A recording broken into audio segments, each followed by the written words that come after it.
बहुत समय पहले की बात है। एक बार बुद्ध और उनके शिष्य एक सभा में बैठे हुए थे और उस सभा में बुद्ध को चाहने वालों से ज्यादा उनके विरोधी थे और यह सभा राजा के दरबार में हो रहा था। इसलिए उस सभा में राजा के भी मुख्य आदमी सम्मिलित थे। भगवान बुद्ध सभा में जाने से पहले ही जानते थे कि उनके विरुद्ध कोई न कोई षड्यंत्र जरूर रचा गया है। हालांकि सभा में जाने से पहले उनका एक शिष्य उन्हें यह भी कहता है कि हे बुद्ध, आप उस सभा में मत जाइए, क्योंकि आपके विरुद्ध उस सभा में कोई न कोई षड्यंत्र जरूर रचा गया है। यह सब बातें जानने के बाद भी बुद्ध उस सभा में जाते हैं और सभा की शुरुआत होने पर बुद्ध से कुछ तीखे प्रश्नों से शुरुआत होती है। हालांकि भगवान बुद्ध भी उन प्रश्नों का बहुत आसानी से जवाब दे देते हैं, जिससे विरोधी चुप हो जाते हैं। लेकिन विरोधी यह चाहते थे कि गौतम बुद्ध से कुछ ऐसा तीखा प्रश्न पूछ दे जिसका उत्तर यह न दे पाए और यह इस सभा में लज्जित हो जाएं।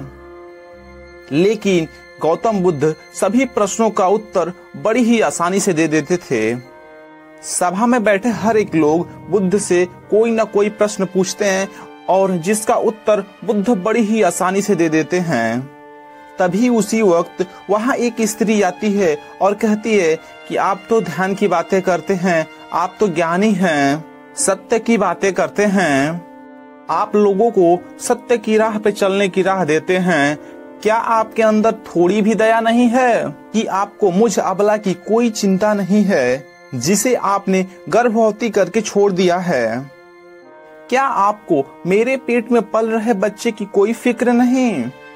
उस स्त्री की यह बात सुनकर उस सभा में हलचल मच जाती है और लोग एक दूसरे से बातें करने लगते हैं कि क्या यह बात तो सत्य है। हर एक व्यक्ति खड़ा हो जाता है और कहता है कि औरत के सौंदर्य के सामने तो बड़े बड़े महापुरुषों ने भी घुटने टेक दिए, फिर ये बुद्ध क्या है। उसी बीच कोई और खड़ा होता है और कहता है कि हमें बुद्ध से यह उम्मीद नहीं थी कि बुद्ध भी ऐसा कर सकते हैं। इसी तरह सभी लोग भगवान बुद्ध को बुरा भला कहते हैं। बिना सत्य को जाने ही कि सत्य क्या है, बुद्ध को बुरा भला कहने लगते हैं। जब सभी लोग अपने मन की भड़ास निकाल लेते हैं तब राजा बोलता है कि बुद्ध, आप अपनी सफाई में क्या कहना चाहते हैं।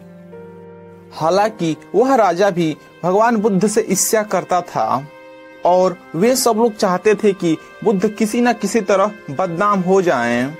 और यहाँ पे एक जरूरी बात आपको समझना चाहिए कि इन सारी घटनाओं का बुद्ध पे कोई असर नहीं था और न ही लोगों के अशब्दों का बुद्ध पे कोई असर था और उस स्त्री के झूठे आरोप का बुद्ध पे कोई असर नहीं था। जानते हैं क्यों? क्योंकि बुद्ध सत्य को जानते थे कि क्या सत्य है और क्या गलत है।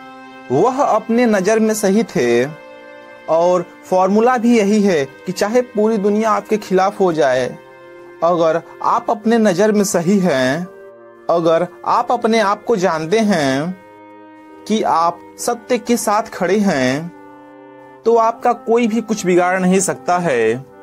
उस सभा के सभी लोग संदेह में थे, यहाँ तक कि बुद्ध के भी कुछ शिष्यों में यह मतभेद हो गया कि क्या बुद्ध सत्य में ऐसा कर सकते हैं।